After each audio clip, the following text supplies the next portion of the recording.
श्रीमा श्री अरविंद यही श्री अरविंद पाठचक्र ऑनलाइन माध्यम योगदान करिथिबा भाई बापा मानकु नमस्कार। आज आलोच्य विषय समस्त प्रकार आसक्ति साधना रे प्रतिबंधक होता है। समस्त प्रकार आसक्ति साधना रे प्रतिबंधक होता है प्रसंग रे आलोचना करने निमंते कोरापुट जिला दामंजली विजीपा सस्मिता मिश्र को मु अनुरोध करुछि। सस्मिता आपा तांकर वक्तव्य प्रदान करंतु। करुणामय माँ परम प्रभु श्री अरविंद पदारविंद मोर अनंत कोटि प्रणाम जनाऊछि एवं एही श्री अरविंद पाठचक्र रे ऑनलाइन माध्यम रे योगदान करिथिबा एवं अंशग्रहण करिथिबा समस्त मातृ अभिप्सु बापा भाई माननकु मोर प्रणाम जनाऊछि। आज आलोचनार विषयटी रही समस्त प्रकार आसक्ति साधना रे प्रतिबंधक होता है। आमे जानू ए आसक्ति शब्दटी को बहुत प्रभु लेखा मां लेखा रे ए शब्दटी सहित परिचित आम जीवन रे ओतप्रोत भाव रे जड़ित होकी रही। ए आसक्ति आमे अन्य मानक उपदेश भी दौ थाउ एते आसक्ति रहिबा भल नहे, किंतु निज क्षेत्र रे से आसक्ति को अधिकांश समय रे चिन्ह भी पारि न थाउ। ताहाकु यथार्थ बोली मने करी ताहा सहित आमे से जोग मार्ग रे चलिबाकु लागिछु। सेथिपई हमर अग्रगति रे विराट प्रतिबंधक सृष्टि होछि। आसक्ति जो क्षेत्र रे हो जो प्रकार हो ताहा निश्चित भाव रे एक विराट प्रतिबंधक साधना मार्ग रे। आसक्ति सबु बेले एक एमिति प्रतिबंधक होता है। श्री अरविंद सेइथिपई कहउछंती all attachment is a hindrance to sadhana. समस्त आसक्ति आम साधना रे प्रतिबंधक होता है। समस्त आसक्ति कौन? आमर आसक्ति विभिन्न क्षेत्र रे होता है। तेबे से गुड़ को जानिबा पूर्व आसक्ति कौन ताहा जानिबा। जेतेबेले आमे कोनोसी व्यक्ति सहित देखा साक्षात हो, आमे रास्ता घाट रे गला बेले केते लोकन को चिन्हू जानू एवं आमर कार्य क्षेत्र में केते व्यक्ति सहित आमर भावर आदान प्रदान हुए, तांको सहित आमर चाली चलन विभिन्न प्रकार आदान प्रदान हुए। परिवार भितर मध्य आमे अनेकंक सहित रहिचे, तांको सहित मध्य आमर भावर विभिन्न विनिमय विभिन्न प्रकार भाव विनिमय आम भितर हुए।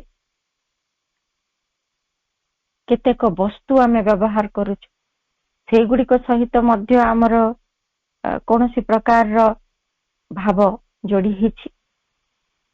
आमर अभ्यास अछि, खाद्य पानीय विभिन्न कथा रही। सबु सहित आमे केते केते परिमाण में जोड़ी होछु।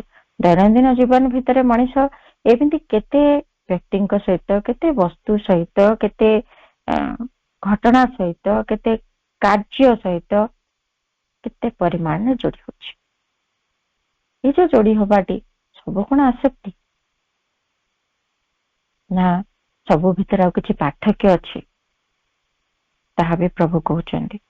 When one deals with people, there can be always a projection of consciousness to them or a reception of them into the consciousness, but that does not amount to an attachment. जेतेबेले आमे लोकमानक सहित देखा हो, तांको सहित आमर किछि चाली चलन आचार व्यवहार रहे, सबु बेले हे थाए आम चेतनार किछि प्रक्षेपण तांको भीतर को हुए।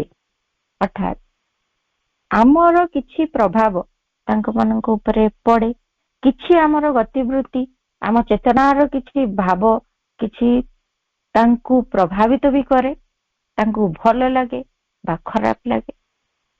ठीक सेमिति अन्य मानक भीतर मध्य चेतनार किछि ପ୍ରକ୍ଷେପଣ ଆମ ଭିତରକୁ ବି ହେଇଥାଏ।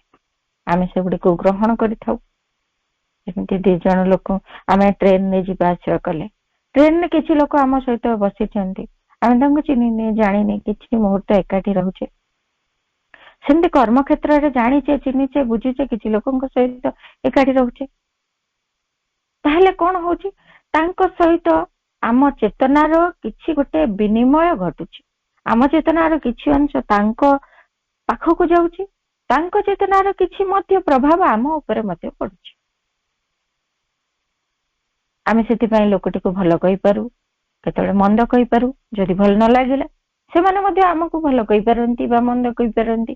ତାଙ୍କ ଚେତନାକୁ ଯଦି ଭଲ ଲାଗିଲା ଆମ ଚେତନାର କଥା, ତାହେଲେ ସେମାନେ ଭଲ କହିପାରନ୍ତି, ନହେଲେ କିଛି ମନ୍ଦ ବି କହିପାରନ୍ତି। ଏମିତି ବିଭିନ୍ନ ପ୍ରକାର ପ୍ରଭାବ ପଡୁଛି। ତାହା କିନ୍ତୁ but that does not amount to an attachment। ସେତିକି କେବଳ ଜିନିଷ ଯଦି ଆମ ଭିତରେ ରହେ, ତାହାକୁ ଆମେ ଆସକ୍ତି ବୋଲି କହିପାରିବା ନାହିଁ, ବା ତାହା ଆସକ୍ତି ହେଇପାରିବ ନାହିଁ। something more is needed। ଆଉ କିଛି ଅଧିକା ଦରକାର। କଣ ସେ ଅଧିକା? a grip of the vital on the person or a grip of the person one, ଯୋଉଟା କି once vital, ଯୋଉଟା କି ଅନ୍ୟର ଆମର ଚେତନାର ଯେତିକି କେବଳ ଖାଲି ଗୋଟେ ପ୍ରଭାବଟିଏ କେବଳ ପଡିବା ଯେ ଆସକ୍ତି ହେଇଯିବ, ତାହା ନୁହେଁ। ଆମେ ଏମିତି ଦେଖା ସାକ୍ଷାତ କଲେ କିଛି ଅସୁବିଧା ନାହିଁ, କଥାବାର୍ତ୍ତା ହେଲେ ତା ଭିତରେ କିଏ ଭଲ ଭାବିଲା, କିଏ ମନ୍ଦ ଭାବିଲା, କଣ କିଛି ହେଇଗଲା, ସେଇଗୁଡାକ ଆସକ୍ତିରେ ଯିବ ନାହିଁ। ଆସକ୍ତି ହବ କଣ? something more is needed। ଆଉ କିଛି ଅଧିକା ଦରକାର। a grip of the vital on the person or a grip of the person on one's vital etc। ଏଇ ସବୁ ଜିନିଷ ଦରକାର। ମାନେ ଆମର ଗୋଟିଏ ପ୍ରାଣିକ ପ୍ରଭାବ, ଆମ ପ୍ରାଣର ଗୋଟିଏ ସେଇଠି ଜୋର ଅଧିକାର, ତା ଉପରେ ଗୋଟେ ପ୍ରଭାବ ସେଇ ବ୍ୟକ୍ତି ଉପରେ ଯଦି ପଡିଲା, ବା ତାର ପ୍ରାଣର ଗୋଟେ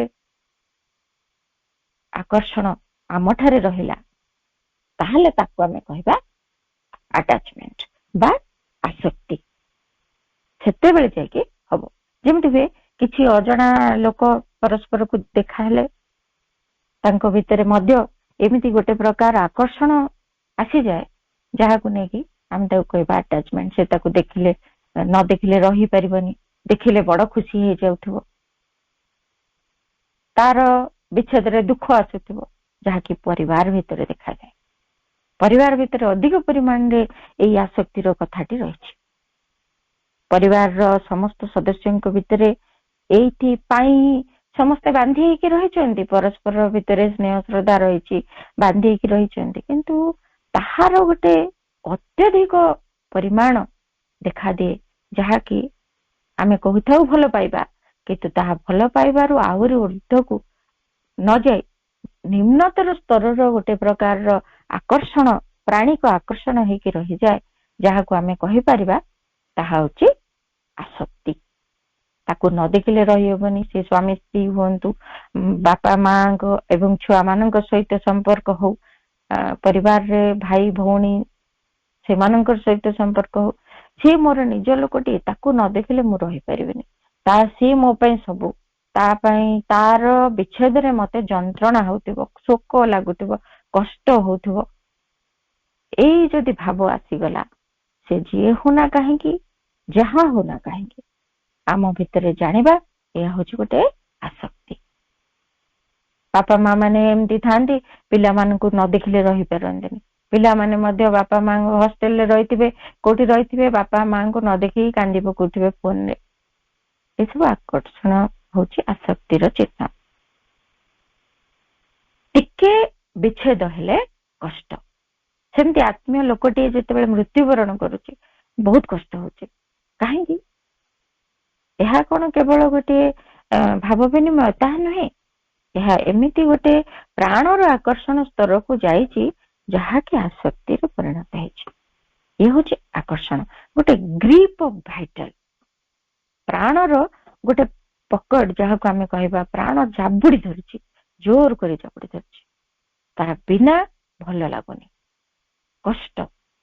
ଦେଖା ନହେଲେ ଭଲ ଲାଗିବନି, କଥା ନହେଲେ ଭଲ ଲାଗିବନି, ତା ସହିତ କିଛି ଭାବର ଆଦାନ ପ୍ରଦାନ ହବାକୁ ପଡିବ। ଏସବୁ ନହେଲେ ଭାଙ୍ଗି ପଡୁଥିବ, ଦୁଃଖ ଆସୁଥିବ, ସୁଖ ଆସୁଥିବ। ଏଇ କଥାଟି ହଉଛି ଆଟାଚମେଣ୍ଟ ବା ଆସକ୍ତି। ଏଇ ଆଟାଚମେଣ୍ଟ ବା ଆସକ୍ତି କେମିତି କାହା କାହା ସହିତ କାହାର କେମିତି ରହିଥାଏ ତାହା ବି ଜାଣିବା। ଆଟାଚମେଣ୍ଟ ରହିଥିବ ଅନ୍ୟ ଏକ ବ୍ୟକ୍ତି ସହିତ, ଯେମିତି ଆମେ ଜାଣିଲେ ବ୍ୟକ୍ତି ସହିତ ଆଟାଚମେଣ୍ଟ। ସେ କୌଣସି କ୍ଷେତ୍ରରେ ବାହାରୁ ଲୋକ, ଅନ୍ୟ ଲୋକ ହେଲେ ମଧ୍ୟ ତାଙ୍କ ଭିତରେ ସେମିତି ଆକର୍ଷଣଟିଏ ଆସି ଆସକ୍ତିରେ ପରିଣତ ହେଇଯାଏ। ତେଣୁ ସେମାନେ ଏତେ ସମ୍ପର୍କିତ ହେଇଯାଆନ୍ତି ଯେ ନ ଦେଖିଲେ ରହିପାରନ୍ତିନି ପରସ୍ପର, ତାଙ୍କ ବିନା କଷ୍ଟ ବି ପାଆନ୍ତି। ପରିବାରରେ ତ ଜାଣିଲେ ବ୍ୟକ୍ତି ଭିତରେ କେମିତି ଆସକ୍ତିରେ ପରିଣତ ହେଇଛି। ସେମିତି ବସ୍ତୁ ଗୁଡିକ ପ୍ରତି ମଧ୍ୟ ଆକର୍ଷଣ ରହିଛି। ଏଇ ଜିନିଷଟି ମୋ ପାଇଁ ଦରକାର, ଏଇଠି ମୋର ଅନେକ ଦିନର ଏ କଲମଟି ମୋ ସାଙ୍ଗରେ ଅଛି, ମୁଁ ଏଇଟିକୁ ରଖେ, ଏଇଟା ମତେ ବହୁତ ଭଲ ଲାଗେ, ଏଇଟା ମୋ ପାଇଁ ବହୁତ ଶୁଭ, ଏଇଟା ମୁଁ ସବୁଆଡେ ନେଇକି ଯାଏ। ସେଇଟା ଦିନେ ନ ପାଇଲେ ମୋର ମୁଣ୍ଡ ଖରାପ ହେଇଯିବ। ଇଏ ହଉଛି ଆସକ୍ତି। ବସ୍ତୁଟି ପ୍ରତି ମଧ୍ୟ ଆସକ୍ତି। ଏଇ ଚୌକିଟିରେ ମୁଁ ବସେ, ଏଇ ଚୌକିଟି ନହେଲେ ମତେ ଆଉ କୋଉଥିରେ ସବୁଥିରେ କଷ୍ଟ ହଉଛି, ମତେ ଭଲ ଲାଗୁନି। ସେଇ ଚୌକିଟା ନହେଲେ ମୁଁ ତାକୁ ଝୁରୁଛି। ସେଇ ଖଟଟିରେ ଶୁଏ, ଏଇ ଯୋଉ କଷ୍ଟ ସବୁବେଳେ ପ୍ରତ୍ୟେକଟି ବସ୍ତୁ, ମୋର ଏଇ ଜିନିଷଟି ମତେ ଭଲ ଲାଗେ, ଆଉ ତା ବିନା ମୁଁ ରହିପାରିବିନି, ସେଇଟା ମତେ ସବୁବେଳେ ଦରକାର। ଯୁଆଡେ ଯାଉଥିବି ଏଇ ବ୍ୟାଗଟି ମୁଁ ନେଇକି ଯାଉଥିବି, ସେ ବ୍ୟାଗଟି ବିନା ମତେ ନିଜକୁ ଭାରି ଅସହାୟ ଲାଗୁଥିବ। ଏଇ କଥା ଗୁଡିକ ବସ୍ତୁ ଗୁଡିକ ପ୍ରତି ଆଟାଚମେଣ୍ଟ। ସେମିତି ଖାଦ୍ୟ ପ୍ରତି ମଧ୍ୟ ଆସକ୍ତି ଆମର ଥାଏ। ପର୍ଟିକୁଲାର କିଛି ଖାଦ୍ୟ ଖାଇବା ପାଇଁ ଆସକ୍ତି, ମିଠା ହଉ କି ଖଟା ହଉ, ପ୍ରତ୍ୟେକ ଦିନ ଖାଦ୍ୟ ଗ୍ରହଣ ବେଳେ ଏଇ ଖାଦ୍ୟଟି ମତେ ଦରକାର, ଏଇଟା ହେଲେ ମତେ ଖାଇବାକୁ ରୁଚିବ, ନହେଲେ ମତେ ରୁଚିବନି। ଆମେ ଏଇ କଥାକୁ ଧରି ରଖିଛୁ। ଖାଦ୍ୟ ପ୍ରତି ଗୋଟେ, ଯୋଉଠି ଦେଖିଦବୁ ସେଇ ଖାଦ୍ୟଟି, ସେଇ ପ୍ରକାରର ଖାଦ୍ୟଟି ଆମକୁ ସେଇଠି ଦରକାର, ତା ବିନା ରହି ହଉନଥିବ, ସମ୍ବରଣ କରିହବନି ଲୋଭ, ଲାଳସା, ଆସକ୍ତି ଖାଦ୍ୟ ପ୍ରତି। ସେମିତି କିଛି ଅଭ୍ୟାସ ପ୍ରତି ମଧ୍ୟ ଆମର ଆସକ୍ତି। ମୁଁ ଏତିକି ସମୟରେ ଏଇ କାର୍ଯ୍ୟଟି କରେ, ସେଇ କାର୍ଯ୍ୟଟି ସେଇ ସମୟରେ ନହେଲେ ମନଟି ଭାରି କଷ୍ଟ ହେଇଯାଉଛି। ଇଭେନ ଆସନ, ପ୍ରାଣାୟାମ, ବ୍ୟାୟାମ, ଧ୍ୟାନ, ବହି ପଢା, ଯାହା ବି ହଉନା କାହିଁକି ଏଇ ସମୟରେ ଏଇଟା ହେଇଯିବା ଦରକାର। ସେଇଟା ନହେଲେ କଷ୍ଟ ହଉଛି, ତାହେଲେ ଜାଣିବା ଆମେ ଆସକ୍ତ ହେଇ ପଡିଲେଣି, ଏଇ କଥାଟିରେ ବାନ୍ଧି ହେଇଗଲେଣି। ବାନ୍ଧି ହେଇଯିବା, ପ୍ରାଣିକ ସ୍ତରରେ ତାକୁ ଜାବୁଡି ଧରିବା, ଇଏ ହଉଛି ଆସକ୍ତି। ତେଣୁ ଅଭ୍ୟାସ ପ୍ରତି ମଧ୍ୟ ହେଇପାରେ ଆସକ୍ତି।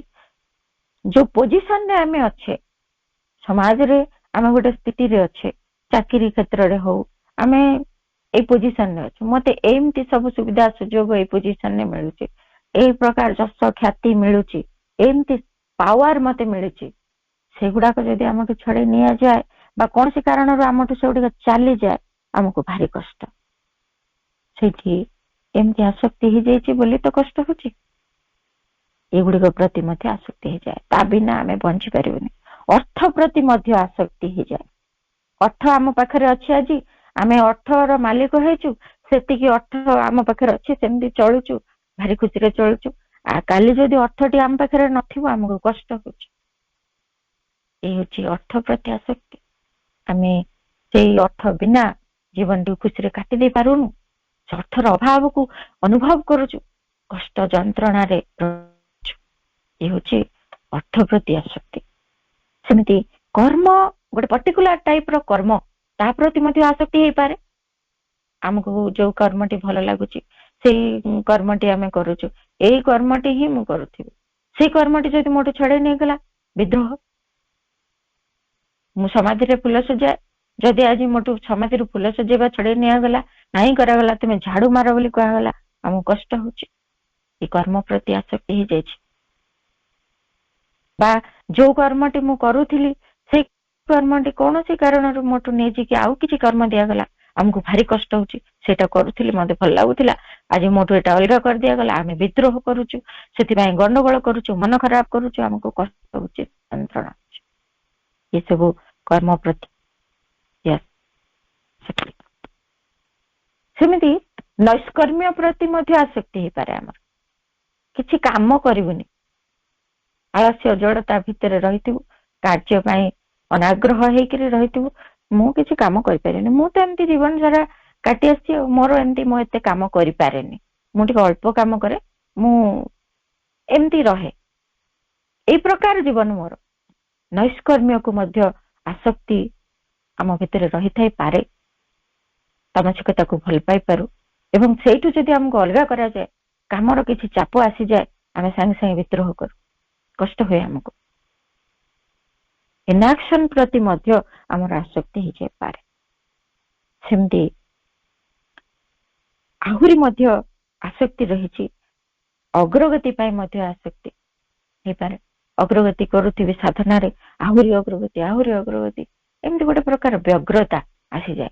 ଧୀରେ ଧୀରେ ଯଦି କୌଣସି କାରଣରୁ ଟିକେ ବିରତି ରହିଲା, କିଛି ସମୟ ବ୍ୟବଧାନ ରହିଲା, ଲାଗିଲା ଅଗ୍ରଗତି ହଉନି, ଭାରି ବ୍ୟସ୍ତ, ଭାରି ବିବ୍ରତ ଆମକୁ ଲାଗେ ଯେ କିଛି ଅଗ୍ରଗତି ହଉନି, କଣ କରୁଛି, ଏତେ ଦିନ ସାଧନା କଲେଣି, ଏଇ ସବୁ ସ୍ତରରେ ରହିଛି, କିଛି ବୋଲେ କିଛି ହଉନି। ଆଟାଚମେଣ୍ଟ, ମା ସେମିତି ସେ ସବୁ କଥା ଗୁଡିକ ମଧ୍ୟ କହିଛନ୍ତି। ପୁଣି ଆହୁରି ଗୋଟେ ପ୍ରକାର ଆଟାଚମେଣ୍ଟ ଆସେ ଯେ ଆମର ବୈରାଗ୍ୟ ପ୍ରତି ଗୋଟେ ଆଟାଚମେଣ୍ଟ। ସବୁ ଛାଡିଦେବୁ, ସବୁ ତ୍ୟାଗ କରିଦେବୁ, ବୈରାଗୀ ହେଇଯିବୁ, ଏଇ ପ୍ରତି ଗୋଟେ ଆଟାଚମେଣ୍ଟ ଆସିଯାଏ। ଯେ ଘରେ ଧନ ସମ୍ପତ୍ତି ଅଛି, ଯାହା ଅଛି ସବୁ ଭୋଗ କରୁଥିବୁ, ତାରି ଭିତରେ ରହିବାକୁ ଭଲ ଲାଗିବ ନା, ସବୁ ଛାଡିଦେବି, ସବୁ ତ୍ୟାଗ ତ କରିଦେବି, ଆଉ ସେଗୁଡାକ ଯଦି କିଏ ଆଣିକି ଦେଲା ବି ତାକୁ ଛାଡିଦେବି, ଦରକାର ନାହିଁ। ଏଇଭଳି ଗୋଟେ ଆଟାଚମେଣ୍ଟ ବି ହେଇପାରେ। ଓଲଟା ଡିରେକ୍ସନରେ ବି ଖାଲି ଯେ ଅର୍ଥ ପ୍ରତି ଆସକ୍ତି ରହିପାରେ ତାହା ନୁହେଁ, ବୈରାଗ୍ୟ ପ୍ରତି ମଧ୍ୟ ଆସକ୍ତି ହେଇପାରେ। ଆସକ୍ତି ଏତେ ପ୍ରକାରର ହେଇପାରେ, ଯେତେ ପ୍ରକାରର ବି ଆସକ୍ତି ହଉନା କାହିଁକି, ଯେଉଁଥି ପ୍ରତି ଆସକ୍ତି ହଉନା କାହିଁକି, ଆସକ୍ତି ଅର୍ଥାତ୍ ଆମକୁ ଯନ୍ତ୍ରଣାର ଅନୁଭୂତି, ଦୁଃଖର ଅନୁଭୂତି, କଷ୍ଟର ଅନୁଭୂତି, ଏବଂ ଯଦି ସେଇ କଷ୍ଟର ଅନୁଭୂତି ରହିଛି ତେବେ ଜାଣିବା ତାହା ସାଧନାରେ ବିରାଟ ପ୍ରତିବନ୍ଧକ ହେଇକି ଛିଡା ହେଲାଣି। ତେଣୁ ସେ ପ୍ରତି ଆମକୁ ସଚେତନ ହବାର ଅଛି। ଏଇ କଥାକୁ ଆମେ ଜାଣିବା। ଆମେ ତେବେ ପ୍ରଥମେ ଗୋଟି ଗୋଟି କରି ଦେଖିବା ଯେ ଏଇ ସବୁ ଯୋଉ ଆସକ୍ତି ଗୁଡାକ, ଏଇଗୁଡିକ ଆମ ଭିତରେ କେମିତି ସବୁ ଲକ୍ଷଣକୁ ନେଇ ଆସନ୍ତି, ଆଉ ସେଗୁଡିକରୁ ଆମେ ମୁକ୍ତି ବି ପାଇବା କେମିତି।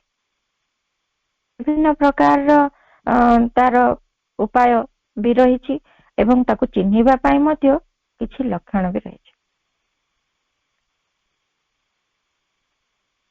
ଗୋଟେ ଆସକ୍ତିର ସୁନ୍ଦର କାହାଣୀଟିଏ ଜାଣିବା। ଗୋଟେ ହରିଣଟିଏ, ସୁନ୍ଦର ହରିଣଟିଏ, ରେୟାର ଗୋଟିଏ ଭେରାଇଟିର ପ୍ରଜାତିର, ଗୋଟେ ବିରଳ ପ୍ରଜାତିର ହରିଣଟିଏ ଥରେ ଉଦ୍ୟାନରେ, ରାଜାଙ୍କ ଉଦ୍ୟାନରେ ଆସି ପହଞ୍ଚିଛି। ବଗିଚାର ମାଳିଟି ଦେଖିଛି। ସେ ଖୁସିର ଖବରଟି ରାଜାଙ୍କୁ ଜଣେଇଥିଲେ। ରାଜାଙ୍କ ଭିତରେ ଆସିଲା ଯେ ସେଇ ହରିଣଟିକୁ ସିଏ ଟିକେ ଦେଖନ୍ତେ ବା ତାକୁ ଟିକେ ନିଜ ପାଖରେ ଆଣି ତାକୁ ଧରନ୍ତେ, ଟିକେ ତାର ସାନ୍ନିଧ୍ୟ ଟିକେ ପାଆନ୍ତେ। ତେଣୁ ସେ କଣ କଲେ, ଯେ ମାଳିଟିକି କହିଲେ ଯେ ତାକୁ କେମିତି ଧରି ଆଣ। କିନ୍ତୁ ସେ ତ ହରିଣ, ଆମେ ଜାଣିଛେ, ପାଖକୁ ଗଲା ମାନେ ସେ ଦୌଡି ପଳାଏ। ସେମିତି ଦୌଡି ପଳେଇଲା, ସେ ଧରି ପାରୁନି।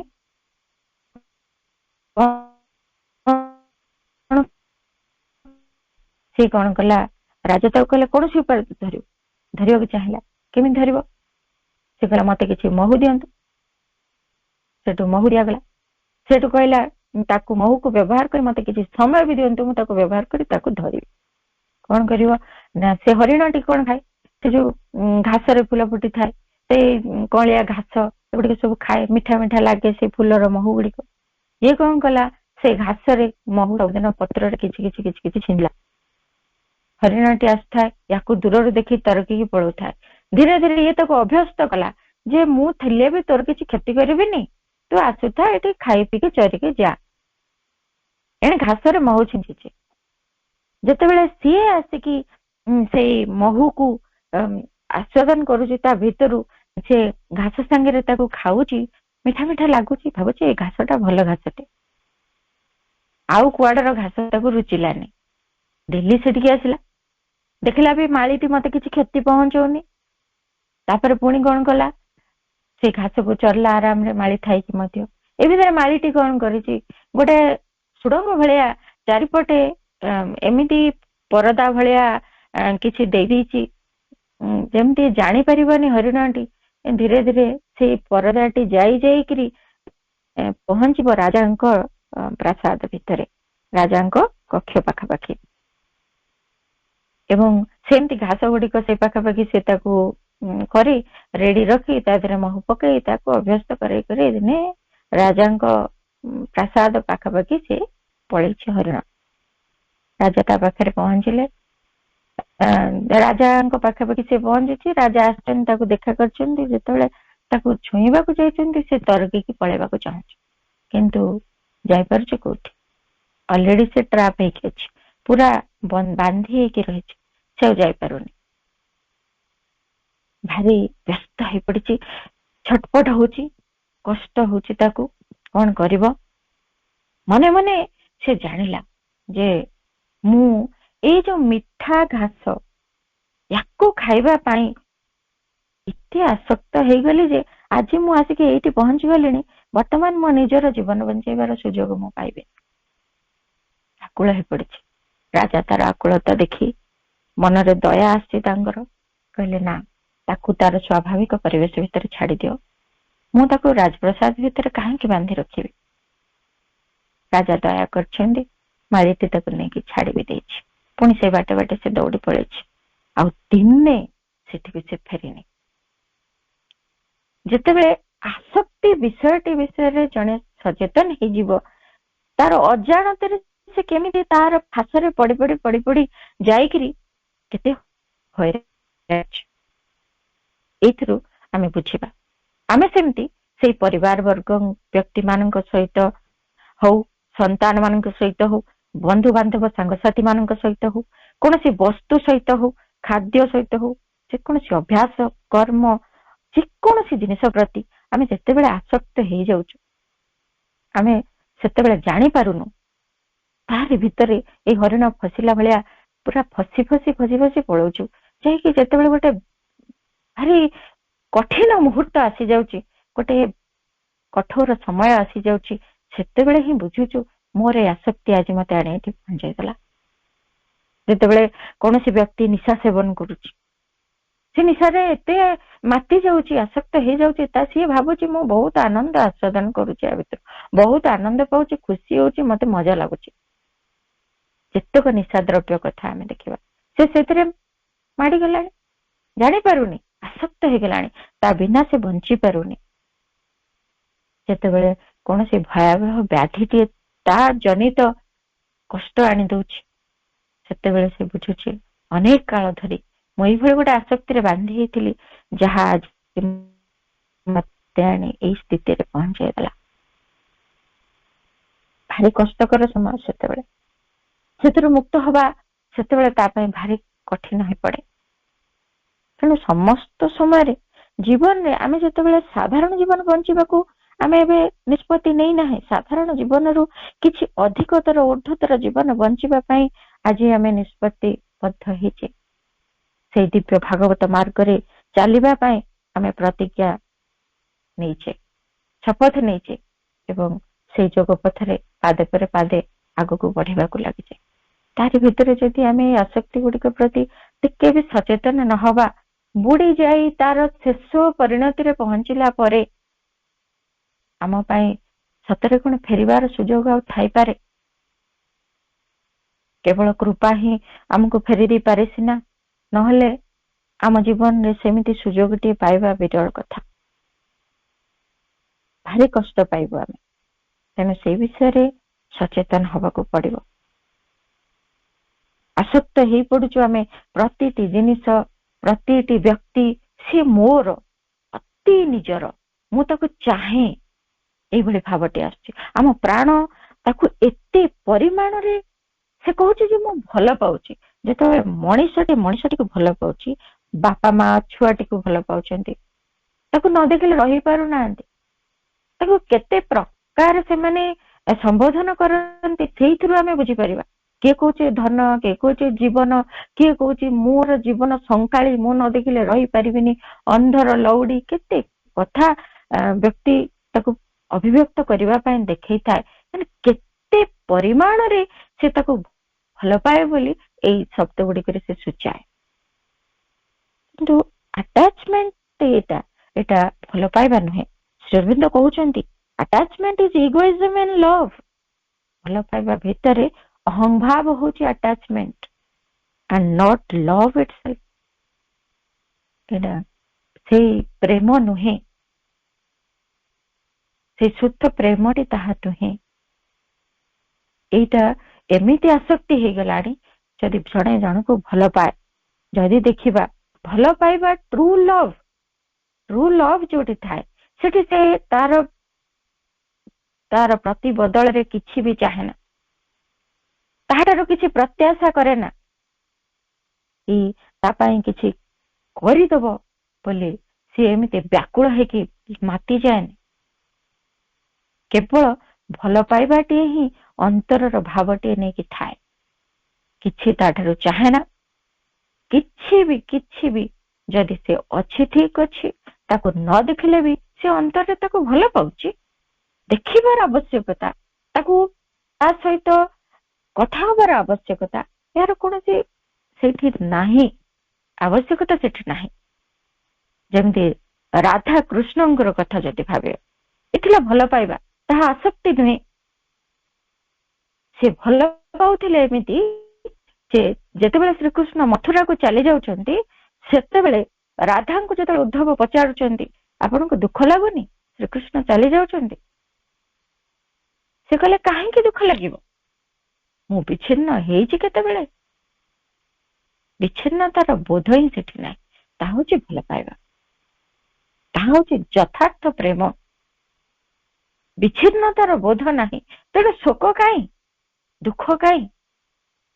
ଏକ ଚେତନାରେ ଏକ ହେଇଯିବ। ସେଇଠି ଏଇ ବାହ୍ୟ ଦେଖା, ବାହ୍ୟ ସ୍ପର୍ଶ, ବାହ୍ୟ କଥାବାର୍ତ୍ତା, ବାହ୍ୟ ଭାବରେ ଜଡ଼ିତ ହେଇଯିବା, ଏସବୁ କାହିଁ? ତାକୁ ନେଇକି ଦୁଃଖ ସେଠି ଆସିବ ବା କାହିଁ? এই হচ্ছে আসক্তি, যে অহংকার ହିଁ আসক্তিର ରୂପ ଧାରଣ କରିଛି ଏଠି। ଅର୍ଥାତ୍ ଶିଶୁଟି ଆମର, ମୁଁ ତାକୁ ଜନ୍ମ ଦେଇଛି, ମୋ ପାଖରେ ସେ ବଢିବ, ମୁଁ ଯେମିତି ଚାହିଁବି ତାକୁ ବଢିଦେବି, ମୁଁ ଯାହା ଚାହିଁବି ସେ କରିବ, ମୁଁ ତାକୁ ମୋ ପ୍ରକାରରେ ତାକୁ ବଢେଇଦେବି। এই ହଉଛି ଆଟାଚମେଣ୍ଟ। ଏଇଭଳି ଭାବରେ ତାକୁ ଟାଣି ଧରିବା, ଜାବୁଡି ଧରିବା, ତାକୁ ନିଜ ଇଚ୍ଛାରେ ଯିବାକୁ ନ ଦେବା, ମୁଁ ଯାହା ଚାହେଁ, ମୋର ଯୋଉ ସ୍ୱାର୍ଥ ତାଠୁ ହାସଲ କରିବି, କାରଣ ମୁଁ ଯୋଉ ପ୍ରକାର ତାକୁ ଦେଖିବାକୁ ଚାହେଁ ମୁଁ ତାକୁ ସେମିତି ଦେଖିବି, ତାଠୁ ଭିନ୍ନ ସେ କିଛି ହେଇପାରିବ ନାହିଁ, ତାର ନିଜସ୍ୱ କିଛି ନାହିଁ। ଏ ପ୍ରକାର ଯୋଉ ଦାବି, ଏ କାହାର ଦାବି? ଏ ଅହଙ୍କାରର ଦାବି। ନିଶ୍ଚିତ ଭାବରେ ତାହା ହିଁ ଆସକ୍ତି, ତାହା ହିଁ ଆସକ୍ତି। ଅହଙ୍କାର ହିଁ ଆସକ୍ତି ହେଇଯାଇଛି ଏଠି। ପ୍ରେମ ବୋଲି ଗୋଟିଏ ଆବରଣ ଢାଙ୍କିଛି ସିନା, ତାହା ପ୍ରେମ ନୁହେଁ, ତାହା ଭଲ ପାଇବା ନୁହେଁ, ତାହା ସ୍ନେହ ନୁହେଁ। ତା ଭିତରେ କେବଳ ପାଇବାର ପ୍ରତ୍ୟାଶା, ନିଜେ ଯେପରି ଚାହେଁ ସେଭଳି ଦେଖିବାର ଗୋଟେ ପ୍ରତ୍ୟାଶା। ଏଇଟିକୁ ଆମକୁ ଚିହ୍ନିବାକୁ ପଡିବ। ସ୍ୱାମୀର ସ୍ତ୍ରୀ ପ୍ରତି ହଉ, ପ୍ରେମିକର ପ୍ରେମିକା ପ୍ରତି ହଉ, ବାପା ମାଙ୍କର ଶିଶୁ ପ୍ରତି ହଉ, ସନ୍ତାନର ପିତାମାତାଙ୍କ ପ୍ରତି ହଉ, ଯେଉଁ ପ୍ରକାରର ଏମିତି ଆସକ୍ତିରେ ଭଲ ପାଇବା ରହିଛି, ସେଇ ଆସକ୍ତିରୁ ବିଚ୍ଛିନ୍ନ ହବାକୁ ପଡିବ। କେମିତି ବିଚ୍ଛିନ୍ନ ହବ? କେବଳ ଏତିକି ଜାଣିବା, ମା ଯେମିତି କହିଛନ୍ତି ଯେ ଗୋଟିଏ ଆତ୍ମା ସିଏ, ଗୋଟିଏ ଆତ୍ମା ମୁଁ, ଉଭୟ ଆସିଛୁ ଏ ସଂସାରକୁ, ଅନୁଭୂତି ଲାଭ କରିବୁ, ଅଗ୍ରଗତି କରିବୁ, ଏବଂ ଜୀବନ ଉପଲବ୍ଧି କରିସାରିଲା ପରେ ଏଠୁ ପୁଣି ସେ ଚାଲିଯିବ, ପୁଣି ଆତ୍ମା ନୂତନ ଶରୀର ଧାରଣ କରିବ, ପୁଣି ପରଜନ୍ମରେ କିଏ କଣ ହବ ଠିକଣା ନାହିଁ। ସେ ପୁଣି ମୋର ସନ୍ତାନ ହବ ବା ମୁଁ ପୁଣି ତାର ସନ୍ତାନ ହେଇଥିବି, ସେମିତି ତ କିଛି ମାନେ ନାହିଁ। ଯୋଉମାନେ ଏ ଜନ୍ମରେ ପିତାମାତା ଅଛନ୍ତି ସେମାନେ ପରଜନ୍ମରେ ଥିବେନି କି ପୂର୍ବ ଜନ୍ମରେ ନଥିଲେ, ସେମିତି କୌଣସି ଗ୍ୟାରେଣ୍ଟି ନାହିଁ। ତାହେଲେ କାହିଁକି ଏ ପ୍ରକାର ବନ୍ଧନ? କାହିଁକି ଯୋଉ ଆସକ୍ତି ଆମକୁ କୌଣସି ପ୍ରକାର ଆମର ଲକ୍ଷ୍ୟ ଯାହା ଦିବ୍ୟ ଭାଗବତ ଚେତନା ସହିତ ମିଳନ ସେଇଥିରୁ ରୋକୁଛି, ଆମ ବାଟ ରୋଧ କରୁଛି, ଆମ ଆଗରେ ପ୍ରତିବନ୍ଧକ ସାଜିକି ଛିଡା ହେଇଛି, ସେଇ ଆସକ୍ତିକୁ ଆମେ ଚିହ୍ନିବା, ତାହା ରଖିବା କାହିଁକି? ତାକୁ ପ୍ରତ୍ୟାଖ୍ୟାନ କରିବା। ଚିହ୍ନିଲା ପରେ ଜାଣିବା ଆମେ ପ୍ରତ୍ୟେକ ଗୋଟିଏ ଗୋଟିଏ ଇଣ୍ଡିଭିଜୁଆଲ, ଗୋଟିଏ ଆତ୍ମା ଯିଏକି ଅଗ୍ରଗତି ନିମନ୍ତେ ଆସିଛୁ। କିଛି ଦିନ ପାଇଁ ଏକତ୍ରିତ ହେଇଛୁ, କେବଳ ଆମ କର୍ତ୍ତବ୍ୟ ପରସ୍ପର ପ୍ରତି ଯୋଉ ଭଲ ପାଇବା ରହିବ, କିନ୍ତୁ ତାହା ଆସକ୍ତିରେ ପରିଣତ ହବ ନାହିଁ। ପରସ୍ପରକୁ ଭଲ ପାଇବା କମିଯିବନି। ତା ମାନେ ନୁହେଁ ଆମେ ପରିବାର ଭିତରେ ରହିବୁ, କେହି କାହାର କେୟାର ନବୁନି, କିଛି ନାହିଁ। ନିଶ୍ଚିତ ନବୁ, କିନ୍ତୁ ଆସକ୍ତ ହେଇ ପଡିବୁନି ବା ତାକୁ ଆସକ୍ତିରେ ବାନ୍ଧି ଦେବୁନି ଯେ ସିଏ ମୋ ବିନା ଚଳିବା ମୁସ୍କିଲ ହେଇଯିବ, ମୋ ବିନା ତା ଜୀବନ ଅସମ୍ଭବ ହେଇଯିବ। ସେମିତି ଉଚିତ ନୁହେଁ। ଆସକ୍ତି ଠାରୁ ନିଜକୁ ଅଲଗା କରିବା। ଅନ୍ୟ ମଣିଷ ପ୍ରତି ଆସକ୍ତି, ସେମିତି କାହାର କାହାର ପଶୁମାନଙ୍କ ପ୍ରତି ବି ଆସକ୍ତି ହୁଏ, କାହାର ପୋଷା କୁକୁର ପ୍ରତି, ପୋଷା ଗାଈ ପ୍ରତି, ବିଲେଇ ପ୍ରତି, ଏମାନଙ୍କ ପ୍ରତି ବି ଆସକ୍ତି ହେଇଯାଏ। ତାକୁ ଛାଡିକି ମୁଁ ରହିପାରିବିନି, ସେଗୁଡିକ ମଧ୍ୟ ଆମକୁ ତୁଟେଇବାକୁ ପଡିବ। ସେଇ ଆସକ୍ତି ଯଦି ଥାଏ, ତାହା କଦାପି ଆମକୁ ମୁକ୍ତି ଦିଗରେ ନେଇଯିବ ନାହିଁ, ତାହା ଏକ ବନ୍ଧନର ଚିହ୍ନ। ସେମିତି କୌଣସି ବସ୍ତୁ ପ୍ରତି ମଧ୍ୟ ଆସକ୍ତି, ଏହା ଆଜି ମୋ ପାଖରେ ଅଛି, ମୋର ବ୍ୟବହାର ପାଇଁ ଦିଆଯାଇଛି। ବହୁତ ସୁନ୍ଦର ଉଦାହରଣଟି ଜଣେ ବିଶିଷ୍ଟ ସାଧକ ଦଉଥିଲେ। ଗୋଟିଏ ସୁନ୍ଦର ପେଣ୍ଟିଂଟିଏ ଘରେ ଆମର ଟଙ୍ଗା ହେଇଛି, ବହୁତ ଭଲ ଲାଗୁଛି। କେତେ ବର୍ଷ ଆମ ଘରେ ରହିଲା, ଭାରି ଭଲ ଲାଗୁଥିଲା। ଦିନ ଚୋର ଆସିକି ତାକୁ ନେଇଯାଇଛି। ମୋର ପେଣ୍ଟିଂ କିଏ ନେଇଗଲା, ମତେ କଷ୍ଟ ହେଲା। ମୋର ଏତେ ସୁନ୍ଦର ପେଣ୍ଟିଂଟେ ଏତେ ବର୍ଷ ଧରିକି ଥିଲା, ଆଜି କଷ୍ଟ ଲାଗୁଛି। ନାହିଁ, ଏଇ ମନୋଭାବ ନ ଆଣି ଆମକୁ ଆଣିବାକୁ ହବ। ଠିକ ଅଛି, ଏତେ ଦିନ ଧରି ମୁଁ ତାକୁ ଏନ୍ଜୟ କଲି, ଏତେ ଦିନ ଧରି ତାକୁ ମୁଁ ଉପଭୋଗ କଲି, ଆଜି ଯିଏ ନେଇଛି ସିଏ ଉପଭୋଗ କରୁ, ସେ ମଧ୍ୟ ସେଇ ଆନନ୍ଦ ପାଉ ତା ଭିତରେ। ଏଇଭଳି ମନୋଭାବ ରହିବା ଦରକାର। ପ୍ରତିଟି ବସ୍ତୁ, ଯୋଉ ବସ୍ତୁଟି ଭାଙ୍ଗିଗଲା, ନଷ୍ଟ ହେଇଗଲା, ଠିକ ଅଛି, ସେ ତାର ସମସ୍ତ କର୍ମ କରିଛି, ବର୍ତ୍ତମାନ ତାର ସମୟ ସରିଯାଇଛି। ସେ ବର୍ତ୍ତମାନ ପୁଣି ସେଇ ପାର୍ଥିବ ଜଗତରେ ମିଶିବ, ଆଉ କିଛି ନୂତନ ରୂପ ଗ୍ରହଣ କରିବ କେତେବେଳେ। ଏଇଭଳି ଭାବ ଆମ ଭିତରେ ଆଣିବାକୁ ହବ। ତା ପ୍ରତି ଆସକ୍ତ ହେଇ ରହିବାକୁ ହବ ନାହିଁ। ଖାଦ୍ୟ ପ୍ରତି ଆସକ୍ତି ସେମିତି ଆମକୁ ବାନ୍ଧି ରଖେ। ସେଇଠି ମଧ୍ୟ ଆମକୁ ଶିଖିବାକୁ ହବ, ବଞ୍ଚିବା ପାଇଁ ଖାଇବା, ଖାଇବା ପାଇଁ ବଞ୍ଚିବା ନାହିଁ। ଏଇ ଖାଦ୍ୟଟି ମତେ ଦରକାର, ତା ନହେଲେ ମୁଁ ଖାଇପାରିବି ନାହିଁ, ସେ ଭାବଟି ରହିବ ନାହିଁ। ଯେଉଁ ଖାଦ୍ୟ ମିଳୁଛି ସେଇ ଖାଦ୍ୟକୁ ଆଗ୍ରହରେ ଖାଇବା, ତାହା ପ୍ରସାଦ ବୋଲି ଗ୍ରହଣ କରିବା, ତାକୁ ଅଫର କରିବା ଭଗବାନଙ୍କ ପାଖରେ, ମାଙ୍କ ପାଖରେ, ଯେ ତାହା ତାଙ୍କରି ପ୍ରସାଦ ରୂପେ ଆମ ପାଖକୁ ଆଜି ଆସି ପହଞ୍ଚିଛି। ତାକୁ ସେଇ ଆନନ୍ଦର ସହିତ, ଆଗ୍ରହର ସହିତ, ସମ୍ମାନର ସହିତ ଗ୍ରହଣ କରିବା। ଆସକ୍ତ ହେଇ ନୁହେଁ, ଅଧିକରୁ ଅଧିକ ଖାଇ ପକେଇବି, ଭଲ ଲାଗୁଛି, ସେଇ ମନୋଭାବ ରହିବ ନାହିଁ। ଯେତିକି ଆବଶ୍ୟକ ଆମ ପାଇଁ ସେତିକି ଖାଇବା। ଆସକ୍ତି ଜନିତ ଯନ୍ତ୍ରଣା ପରବର୍ତ୍ତୀ ପର୍ଯ୍ୟାୟରେ ଭୋଗିବା, ତା ଭିତରେ ବି ଶିଖିବି ଦବା। ଯଦି କେବେ ଆସକ୍ତିରେ ଖାଦ୍ୟ ଗ୍ରହଣ କରୁଛେ, ତାକୁ ନେଇକି ଯୋଉ ଯନ୍ତ୍ରଣା ଭୋଗୁଛି, ତା ଭିତରେ ଶିଖି ନବା, ଏ ଆସକ୍ତି ମୋ ପାଇଁ ଠିକ ନଥିଲା, ତେଣୁ ଆଉ ନୁହେଁ। ସେମିତି କୌଣସି ଅଭ୍ୟାସ ପ୍ରତି ମୋର ଏଇ ଅଭ୍ୟାସଟି ରହିଛି, ଏତିକି ବେଳେ ମୁଁ ଉଠେ, ଏତିକି ବେଳେ ମୁଁ ଶୁଏ, କୁଆଡେ ଗୋଟେ ଯାଇଛେ, ମୁଁ 10ଟାରେ ଶୁଏ ବା 9ଟାରେ ଶୁଏ, ଯାଇଛେ ସେଠି 9ଟାରେ ଶୋଇବାର ସୁବିଧା କିଛି ନାହିଁ, ସେଠି ଗହଳି ଅଛି, ଶୋଇ ହବନି, ମୁଁ 9ଟାରେ ଶୁଏ କହି ବ୍ୟସ୍ତ ହେଇ ବିବ୍ରତ ହେଇ ପଡୁଥିବା, ସେ ତାହା ଯଥାର୍ଥ ଯୋଗ ମାର୍ଗର ମନୋଭାବ ନୁହେଁ। ଆମକୁ ଏମିତି ମନୋଭାବ ରଖିବାକୁ ପଡିବ ଯେ ଆମେ ସେଇ ପରିସ୍ଥିତିରେ ମଧ୍ୟ ସ୍ଥିର ରହିପାରିବା। ଯେଉଁ ପରିସ୍ଥିତିଟି ଆମ ପାଇଁ ଆଜି ଦିଆଯାଇଛି, ଆଜି ଆମ ପାଇଁ ଆମ ଅଭ୍ୟାସର ବ୍ୟତୀତ ହେଇ କିଛି ଗୋଟେ କଣ୍ଡିସନ ଆମ ପାଖରେ ରହିଛି, କିଛି ଗୋଟେ ସ୍ଥିତି ରହିଛି, ଯାହାକୁ ଆମକୁ ଗ୍ରହଣ କରିବାକୁ ହବ। ପ୍ରତିଟି ପରିସ୍ଥିତି ଆମ ପାଇଁ ଆସିଥାନ୍ତି, ଆମ ପାଇଁ କିଛି ଅଗ୍ରଗତି ନେଇ ଆସିଥାନ୍ତି। ତେଣୁ ତାରି ଭିତରେ ଥିବା ଅଗ୍ରଗତିର ସମ୍ଭାବନାକୁ ଦେଖିବା। ସେଇ ପରିସ୍ଥିତି ଆଜି ନାହିଁ ତ ସେଇ ପରିସ୍ଥିତି ଭିତରେ ମତେ ସ୍ଥିରତା, ସମତା, ଶାନ୍ତି ରକ୍ଷା କରିବାକୁ ହବ। ସେଇ ଭିତରେ ନିଜକୁ ଧରି ରଖିବାକୁ ହବ। ସେଇ ପରିସ୍ଥିତିରେ ନିଜକୁ ଖାପ ଖୁଆଇବାକୁ ହବ। ମୋର ଅଭ୍ୟାସ ଏଠି ଗୁରୁତ୍ୱପୂର୍ଣ୍ଣ ନୁହେଁ। ଏ ପରିସ୍ଥିତି ଭିତରେ ଦେଇକି ମୁଁ କେମିତି ନିଜକୁ ସ୍ଥିର ରଖିପାରୁଛି ତାହା ଗୁରୁତ୍ୱପୂର୍ଣ୍ଣ। ତାହା ହିଁ ସାଧନା। ଯଦି ମୋ ଅଭ୍ୟାସକୁ ଜାବୁଡି ଧରିଲି ତାହା ହିଁ ଆସକ୍ତି। ସେଇଠି ଯନ୍ତ୍ରଣା, ସେଇଠି ପ୍ରତିବନ୍ଧକ, ସେଇଠି ଅଗ୍ରଗତି ରୋକି ହେଇଗଲା। ପୁଣି ଯଦି ଦେଖିବା କର୍ମ ପ୍ରତି ଆସକ୍ତି ରହିଛି, ସେ କର୍ମଟି ପର୍ଟିକୁଲାର କର୍ମ, ତାହାକୁ ମଧ୍ୟ ଆମେ ଆସକ୍ତ ହବାନି। ଆଜି ମୋ ପାଇଁ ଏଇ କର୍ମ ଦିଆଯାଇଛି, ତାହାକୁ ମଧ୍ୟ ମୁଁ ସେଇ ଭଗବତ ନିର୍ଦ୍ଦେଶିତ କର୍ମ ଭାବରେ ସମ୍ପାଦନ କରିବି। ତାରି ଭିତରୁ ସେଇ ଆନନ୍ଦ ଆସ୍ୱାଦନ କରିବି ଯୋଉ ଆନନ୍ଦ ସେ କର୍ମ ଭିତରେ ରହିଛି। ମୁଁ କେବଳ ମୋର ରୁଚି ଅଭିରୁଚିକୁ ଗୁରୁତ୍ୱ ଦେଇଛି, ଆସକ୍ତ ହେଇଛି ମୋର ଅଭିରୁଚି ପରେ। ମୁଁ ଚାହୁଁନି ଏମିତି କର୍ମ, ତେଣୁ ମୁଁ ସେଇ କର୍ମ କରୁନି, ମତେ ଭଲ ଲାଗୁନି। ମୋ ଇଚ୍ଛା ଏଇ କର୍ମଟି କରନ୍ତି, ମୋ ଇଚ୍ଛା ସେଇ କର୍ମଟି କରନ୍ତି। ତାହା ବ୍ୟତୀତ ଅନ୍ୟ କିଛି କରିବା ପାଇଁ ମତେ କଷ୍ଟ ହେଉଛି। ତାହା ନୁହେଁ, ପ୍ରତିଟି କର୍ମ ଯାହା ଆମ ସମ୍ମୁଖରେ ଆଜି ଆସି ପହଞ୍ଚିଛି, ନିର୍ଦ୍ଧାରିତ କରିଦିଆଯାଇଛି, ତାହା ସେଇ ଭଗବାନଙ୍କ ସେବା ଭାବରେ କରିବା। ହେଲେ ଆସକ୍ତିଟି ତୁଟିଯିବ। ପୂର୍ବ କର୍ମଟି ଯାହା ଆମକୁ ଭଲ ଲାଗୁଥିଲା ନିଶ୍ଚିତ, କିନ୍ତୁ ଏଇ କର୍ମ ଭିତରେ ମଧ୍ୟ ସେମିତି ଗୋଟିଏ ଆନନ୍ଦ ଲୁଚି ରହିଛି। ଖୋଜିବାକୁ ଚେଷ୍ଟା କରିବା।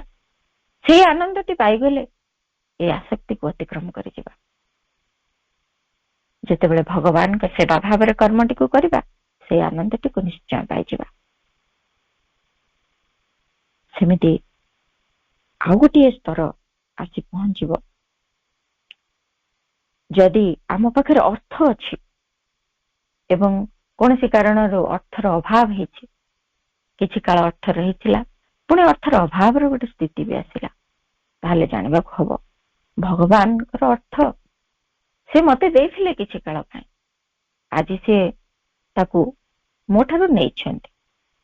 ପୁଣି କେବେ ଭବିଷ୍ୟତରେ ଦେଇପାରନ୍ତି ବା ନ ଦେଇପାରନ୍ତି, କିନ୍ତୁ ସେ ଅନେକ ଦିନ ଦେଇଥିଲେ, ମୁଁ ତାହାକୁ ବ୍ୟବହାର କରୁଥିଲି। ଆଜି ମୋ ପାଖରେ ଅଛି ସେ କଥା, ମୁଁ ତାକୁ ସେମିତି ବ୍ୟବହାର କରୁଥିଲି। କିନ୍ତୁ ଯଦି ପୂର୍ବବର୍ତ୍ତୀ ସମୟରେ ଥିବା ସମୟରେ ମୁଁ ଯେମିତି ଥିଲି, ମୁଁ ତାର ଦାସ ହେଇ ପଡିଛି, ତା ଦ୍ୱାରା ଆସକ୍ତ ହେଇ ପଡିଛି, ତାହା ବିନା ମୁଁ ଚଳିପାରୁନି, ତାହା ନୁହେଁ। ଆଜି ମୋ ପାଇଁ ଏଇ ପରିସ୍ଥିତି ଦେଇଛନ୍ତି, ମୋ ଠାରେ ଅର୍ଥ ଏତିକି ରହିବା ପାଇଁ ସେ ମତେ ସାଂସନ କରିଛନ୍ତି। ଆଜି ମୋ ପାଖରେ ଅର୍ଥ ଏତିକି ରହିବ, ପୂର୍ବ ଭଳି ଅଧିକ ରହିବ ନାହିଁ, ତାହେଲେ ମୁଁ ସେତିକିରେ ବି ଚଳି ଶିଖିବି। ସେତିକିରେ ମଧ୍ୟ ଭଗବାନଙ୍କ ଇଚ୍ଛା ବୋଲି ତାକୁ ଗ୍ରହଣ କରି ଆନନ୍ଦରେ ରହିପାରିବି। କାରଣ ସେତିକିରେ ମଧ୍ୟ କେତେ ଲୋକ ନ ରହିଥିବାର ଆମେ ବି ଦେଖୁଛୁ। ଆମଠାରୁ ଗରିବ କେତେ ଲୋକ ଅଛନ୍ତି ଏ ସଂସାରରେ। ତେବେ କାହିଁକି ଦୁଃଖ, କାହିଁକି କଷ୍ଟ? ଏଇଥିରୁ ସେ ଆସକ୍ତିଟି ହିଁ ମତେ କଷ୍ଟ ଦେଇଛି ବୋଲି ଜାଣିବା। ଆସକ୍ତିଟିକୁ ନିଜ ଭିତରୁ ଛଡେଇ ନେବା, ତଡ଼ିଦେବା, କାଢିଦେବା, ପ୍ରତ୍ୟାଖ୍ୟାନ କରିଦେବା। ନା, ମୁଁ ଚାହେଁ ନା ଯେତିକି ଆଜି ମୋ ପାଖରେ ଅଛି ତାହା ଭଗବାନଙ୍କର ଇଚ୍ଛା, ମତେ ସେ କୃପା କରି ଏତିକି ଦେଇଛନ୍ତି, ମୁଁ ଆଜି ସେତିକିରେ ଆନନ୍ଦରେ ଚଳିବି। ଏଇ କଥାକୁ ଗ୍ରହଣ କରି ଶିଖିବା ଦରକାର। ଯେତେବେଳେ ଜଣେ ରାଜା ଥିଲେ, ଗୋଟେ କାହାଣୀଟିଏ ଶୁଣିବେ ଆଉ ଭଲ ଭାବେ ବୁଝିପାରିବା। ଜଣେ ରାଜା ଥିଲେ, ସେ ଛଦ୍ମବେଶରେ ବୁଲି ବୁଲିକରି ତାଙ୍କ ରାଜ୍ୟର ଖବର ସବୁ ବୁଝନ୍ତି। ଦିନେ ଦେଖୁଛନ୍ତି ଏମିତି ରାତିରେ ବୁଲୁଛନ୍ତି, ଗୋଟେ ଗଛ ମୂଳେ ଜଣେ ସନ୍ନ୍ୟାସୀ ଭଳି ଦିଶୁଥିବା ବ୍ୟକ୍ତି ସେ ଛିଡା ହେଇଛନ୍ତି। ଏମିତି ଘଣ୍ଟା ଘଣ୍ଟା ନୀରବରେ ଛିଡା ହେଇଛନ୍ତି ଗୋଟେ ପୋଜିସନରେ। ସେ ଦେଖିଲେ, ପୁଣି କାଲି ଗଲେ ଆଉ ଥରେ ଦେଖିଲେ, ପୁଣି ପରଦିନ ଯାଉଛନ୍ତି ଆଉ ଥରେ ଦେଖୁଛନ୍ତି। କହିଲେ କଣ ମୁଁ ଯେଦିନ ଦେଖୁଛି ସେ ଲୋକଟି ଏମିତି ଛିଡା ହେଇଛି, କଣ ଛିଡା ହେଇଛି? ତାଙ୍କର ଭାରି କୌତୁହଳ ହେଲା, ଯାଇକି ପଚାରିଲେ କାହିଁକି ଛିଡା ହେଇଛନ୍ତି ଆପଣ? ଆପଣଙ୍କୁ ଦେଖିଲେ ତ ଲାଗୁଛି ଆପଣ କିଛି ଭଗବତ ବିଶ୍ୱାସୀ, ଭଗବାନଙ୍କୁ ଭଲ ପାଉଥିବା ବ୍ୟକ୍ତି ବୋଲି।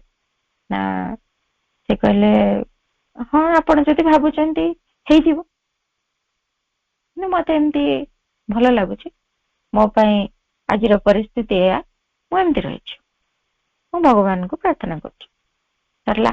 ତାପରେ ସେଠୁ ସେ କହିଲେ, ରାଜା କହିଲେ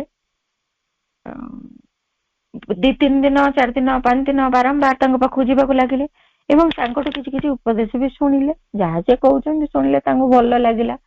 ଦିନେ ତାଙ୍କୁ ନିମନ୍ତ୍ରଣ କରିବାକୁ ଚାହିଁଲେ, କହିଲେ ଆପଣ ଆସିବେ ଆମ ଘରକୁ, ଆପଣ ଜାଣିଛନ୍ତି ମୁଁ କିଏ ପଚାରିଲେ। ସେ କହିଲେ ମୁଁ କାହିଁକି ଜାଣିବି ତମେ କିଏ? ନା ଆପଣ ତ ଦିନେ ବି ପଚାରି ନାହାନ୍ତି। ନା ମୁଁ କାହିଁକି ପଚାରିବି ତମେ କିଏ, କିଛି ତ ଦରକାର ପଡିନି, ବାସ୍ ତମେ ଆସୁଛ କିଛି କଥା ପଚାରୁଛ, ମୁଁ ଉତ୍ତର କହୁଛି, ତମେ ଶୁଣୁଛ। ସେଇଥିରେ ମୋର ଆଉ ଅଧିକ ଜାଣିବାର ଆବଶ୍ୟକତା ମନେ କରିନି, ମୁଁ ପଚାରିନି। ତାପରେ ସେଠୁ କହିଲେ ମୁଁ ହଉଛି ରାଜା, ଆପଣ ଯିବେ ମୋ ପ୍ୟାଲେସ କୁ, ମୋର ରାଜପ୍ରସାଦ କୁ? ସେ କହିଲେ ହଁ ଯିବି। ରାଜା ସେଇଠି ହତବାକ ହେଇଯାଉଛି, କହିଲେ ଆରେ ମୁଁ ଭାବିଥିଲି ଏ ଲୋକଟା ନାହିଁ କରିବ, ଇଏ କଣ ହଁ କଲାଣି।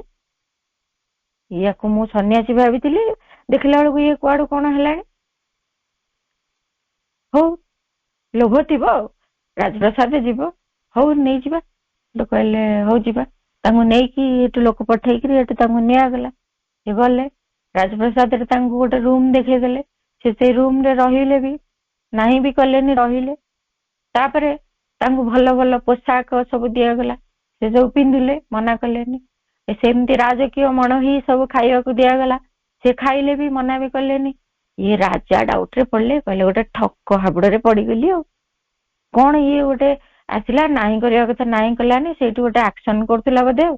ସେଭଳି ଶୋ ବାଜି କରୁଥିଲା ଯେ ଯାଇକି ସାଧକ ଭଳିଆ ଦେଖେଇଲା। ମୁଁ ଡାକିଲା ବେଳକୁ ଆସିକି ସନ୍ନ୍ୟାସୀ ନୁହଁ କି କିଛି ନାହିଁ, ଏଇଠି ସବୁ ରାଜକୀୟ ଖାଦ୍ୟ ଖାଉଛି, କହୁରି ଟିକେ ବି ଯେ ମୁଁ ଫଳ ଖାଇବି, ମୁଁ ଏଇଟା ଖାଇବିନି, ମୁଁ ସେଇଟା ଖାଇବିନି, କିଛି କହୁନି। ଇଏ କି ପ୍ରକାର ସନ୍ନ୍ୟାସୀ କହିକି ମୁଣ୍ଡରେ ହାତ ଦେଲେ, କହିଲେ ୟାକୁ କେମିତି ତଡିବି, ଏଠୁ କେମିତି ଯିବ। ଆଉ କହିଲେ ଆଉ ଆଉ ଆପଣ ଯିବେ? ଏମିତି ଦିନେ ବିନା ସଂକୋଚରେ ପଚାରିଲେ, କାରଣ ସିଏ ବ୍ୟତିବ୍ୟସ୍ତ ହେଇଗଲେଣି, ଏ ଲୋକଟାକୁ କେତେ ଦିନ ରଖିବି, ଖାଇବାକୁ ଦେବି, କିଛି ମନା କରୁନି, କିଛି ନାହିଁ। ତାପରେ କହିଲେ ଆପଣ ଯିବେ? ନା ହଁ ଯିବା। ଚାଲନ୍ତୁ। ତାହେଲେ ଘୋଡାରେ ବସିଲେ, ସେଇ ରାଜକୀୟ ପୋଷାକ ପିନ୍ଧିଛନ୍ତି, ରାଜାଙ୍କ ସାଙ୍ଗରେ ବସିକି ଗଲେ। ଯାଇକି ଗୋଟେ ନଈ, ସେଇ ଯୋଉ ନଈରେ ସେ ଠିଆ ହଉଥିଲେ, ନଈ ପାଖରେ ଗଛ ମୂଳେ, ସେଠି ଯାଇ ପହଞ୍ଚିଲେ। କହିଲେ ଆଗକୁ ଆଉ ଯିବାକୁ? ରାଜା କହିଲେ ମୁଁ ଆଉ ଆଗକୁ ଯିବିନି, କାହିଁକି ନା ମୋ ରାଜ୍ୟ ଏଇଠି ସରିଯାଉଛି, ୟା ପରକୁ ମୋର ଆଉ ଅଧିକାର ନାହିଁ। ସେଇ ଯୋଉ ରାଜାଟା ଅଛି ସିଏ ମୋର ଶତ୍ରୁ, ମୁଁ ସେଠିକି ଯିବିନି, ସେ ଯୁଦ୍ଧ କରିବ ମୋ ସାଙ୍ଗରେ। ସେଠୁ ଇଏ କହିଲେ ହଉ ଠିକ ଅଛି, ମୁଁ କିନ୍ତୁ ଯିବି ସିଆଡେ। ସେଠୁ କହିଲେ, ସେଠି ସେ ରାଜକୀୟ ବସ୍ତ୍ର ଓହ୍ଲେଇ ଦେଲେ, ସେ ଘୋଡାଟି ବି ରାଜାଙ୍କୁ ଦେଲେ, କହିଲେ ତମ ଘୋଡା ତମେ ନେଇଯାଅ, କାରଣ ଏଇ ନଈ ଆରପଟକୁ ତମର କିଛି ଅଧିକାର ନାହିଁ ତ, ତେଣୁ ତମ ଜିନିଷ ତମେ ନିଅ, ମୁଁ ଯାଉଛି। କହିକି ସେ ପଳେଇଲେ। ତାଙ୍କର ଯୋଉ ଗୋଟିଏ ଯେମିତି ଗୈରିକ ବସ୍ତ୍ରଟିଏ ହଉ ବା କଣ ପିନ୍ଧିଥିଲେ, ଗୋଟିଏ ଗାମୁଛାଟିଏ ଭଳିଆ, ସେ ତାକୁ ପିନ୍ଧିକି ପଳେଇଲେ। ଇଏ କହିଲେ ରାଜା କି ଅଦ୍ଭୁତ ଲୋକ ତମେ, ଆଜି କଣ ଏଟାକୁ ଘୋଡା ଛାଡିଦେଲ, ଛାଡିଦେଲ, ବସ୍ତ୍ର ଛାଡିଦେଲ, ଏବେ ଛାଡି ଦଉଛ। ଏମିତି ମନେ ମନେ ଭାବୁଛନ୍ତି। ତେଣୁ ସେ ସନ୍ନ୍ୟାସୀ ଯାଉଛନ୍ତି, ସେ ଦେଖୁଛନ୍ତି, କହିଲେ ଏଟା ସତରେ ସନ୍ନ୍ୟାସୀ, ମୁଁ ଭୁଲ ବୁଝିଥିଲି। ରାଜା ଭାରି ଅନୁତପ୍ତ ହେଲେ, ଡାକିଲେ ପଳେଇ ଆସନ୍ତୁ। ସେ କହିଲେ ଆଉ କଣ ଯିବି, ଯାଇଥିଲି ତ 3 ଦିନ ରହିଥିଲି, ବର୍ତ୍ତମାନ ମୁଁ ଏଡେ ଆସିଲିଣି, ଯାଉଛି। ଆଉ ମନା କଲେନି, ମାନେ ସେ ତାଙ୍କର ଗଲେଣି ହେରି, ଆଉ ଶୁଣିବି ନାହାନ୍ତି, ଏମିତି କଣ୍ଡିସନ। ତାପରେ ରାଜା ସେଠୁ ରିଅଲାଇଜ କରୁଛନ୍ତି, କହିଲେ ବାସ୍ତବରେ ସେ ସନ୍ନ୍ୟାସୀ ଥିଲେ, ଯିଏକି ଯଥାର୍ଥ ଚେତନାରେ ଥିଲେ, ଆସକ୍ତି ବିହୀନ ବ୍ୟକ୍ତିଟିଏ ଥିଲେ। କେମିତି ନା, ସେ ଏଇଠି ଯେତେବେଳେ ଥିଲେ, ତାଙ୍କ ପାଖରେ ଯାହା ଥିଲା ତାକୁ ସେ ଉପଭୋଗ କରୁଥିଲେ, ଭାରି ଆନନ୍ଦରେ ଛିଡା ହେଇଥିଲେ, ସେଠି ଗଛ ମୂଳରେ ବସୁଥିଲେ, ସେ ତାଙ୍କର କାର୍ଯ୍ୟ କରୁଥିଲେ। ଯେତେବେଳେ ତାଙ୍କୁ ରାଜପ୍ରସାଦକୁ ନିଆଗଲା, ସେଠି ରାଜକୀୟ ସୁଖ ସବୁ ଦିଆଗଲା, ସବୁକୁ ମଧ୍ୟ ସେ ସେତିକି ଆନନ୍ଦରେ ଉପଭୋଗ କଲେ, କୌଣସି ସମୟରେ ତାକୁ ରିଜେକ୍ଟ ବି କରିନାହାନ୍ତି। ଏବଂ ଯେତେବେଳେ ତାଙ୍କୁ ପୁଣି କୁହାଗଲା ଯେ ଆପଣ ଯିବେ ସେଠିକି, ସେ ପୁଣି ହଁ ଭରିଛନ୍ତି ଏବଂ ଯାଇଛନ୍ତି। ପ୍ରକୃତରେ ସେ ସନ୍ନ୍ୟାସୀ, ଯଥାର୍ଥ ସାଧକ, ଯଥାର୍ଥ ଯୋଗ ମାର୍ଗରେ ଯାଉଥିବା ଜଣେ ଯୋଗୀ। କାହିଁକି ନା, ଆମର ଯେତେବେଳେ ବି ଆମେ କୌଣସି ବସ୍ତୁ ଆମ ପାଖକୁ ଆସୁଛି, ଆମେ ଦେଖୁଛୁ ତା ପ୍ରତି ଆସକ୍ତି ଆମର ଆସିଯାଉଛି। ଆମେ ଦେଖିଲେ କେମିତି ମଣିଷଙ୍କ ପ୍ରତି ଆସକ୍ତି, ଖାଦ୍ୟ ଅଭ୍ୟାସ, କର୍ମ, ସବୁ ପ୍ରତି ଆମର ଆସକ୍ତି ଆସିଯାଉଛି। ଇଭେନ ଅଗ୍ରଗତି ପାଇଁ ବି ଆସକ୍ତି ଆସିଯାଉଛି।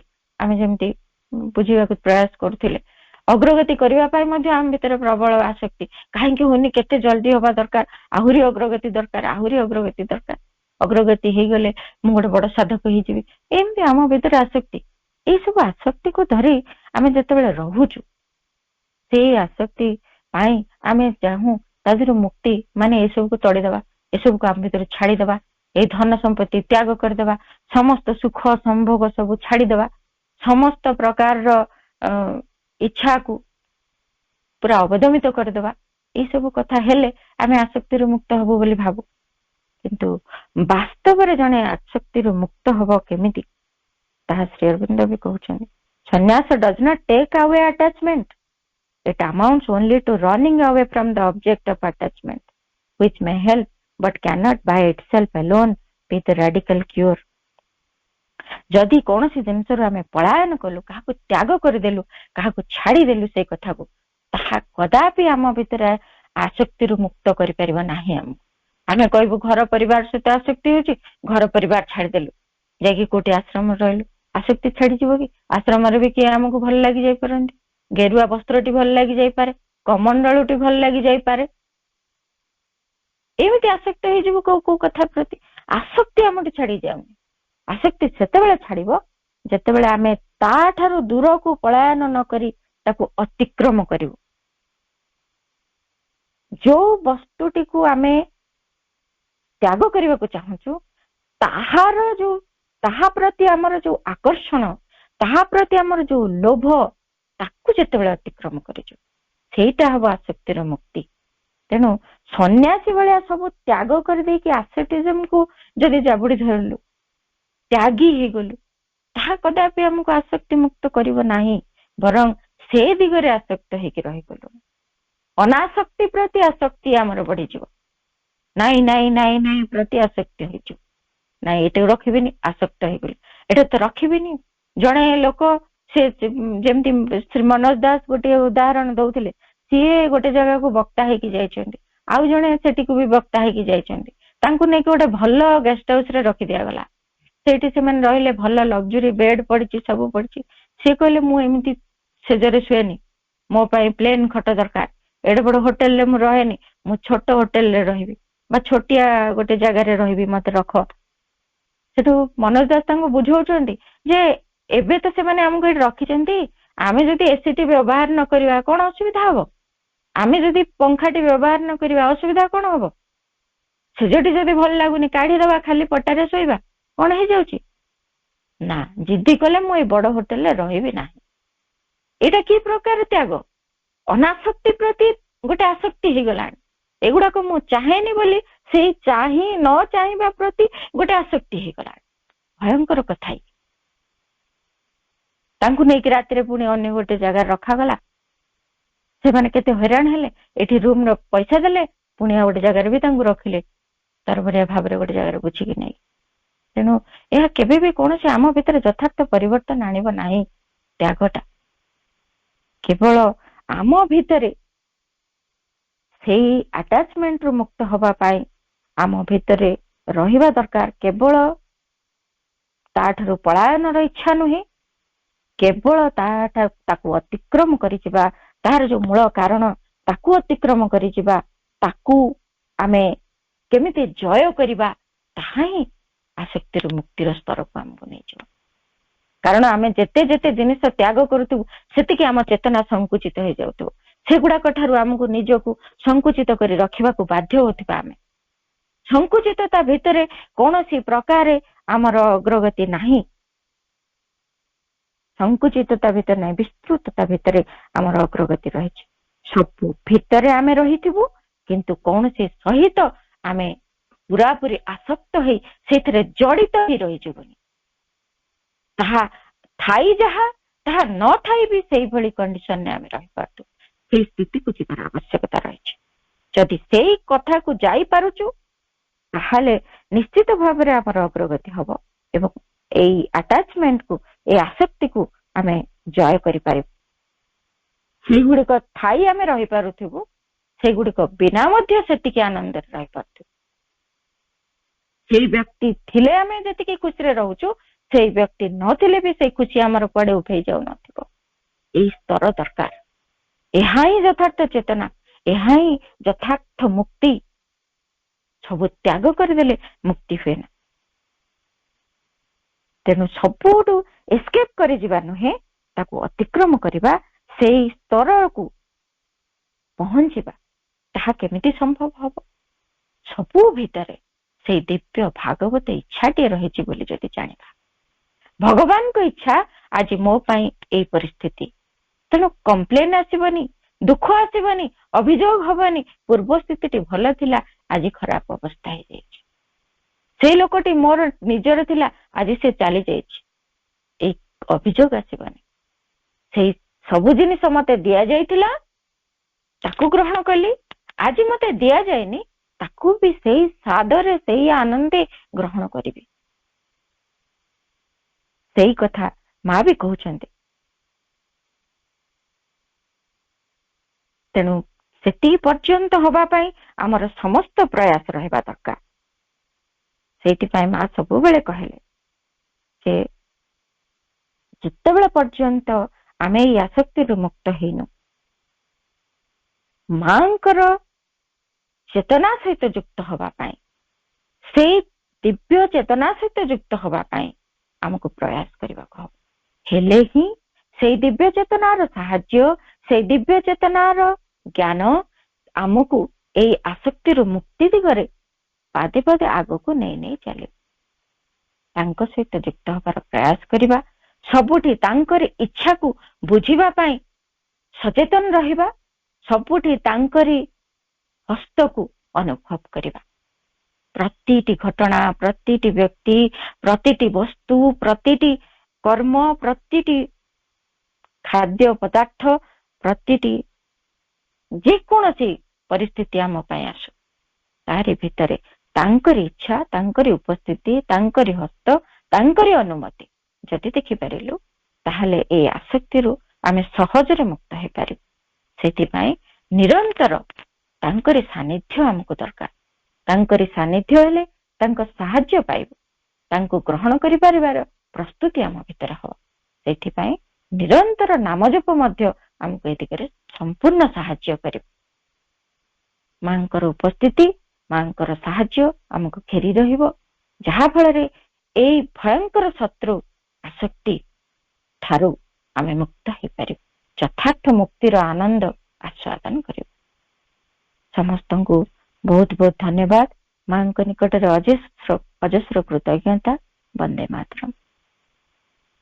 ବର୍ତ୍ତମାନ 1 ମିନିଟ ମାଙ୍କ ନାମ ଜପ କରିବା ସହିତ ଆଜିର ଶ୍ରୀବିନ୍ଦୁ ପାଠଚକ୍ରକୁ ସମାପ୍ତ କରିବା। ମା ମା ମା ମା ମା ମା ମା ମା ମା ମା ମା ମା ମା ମା ମା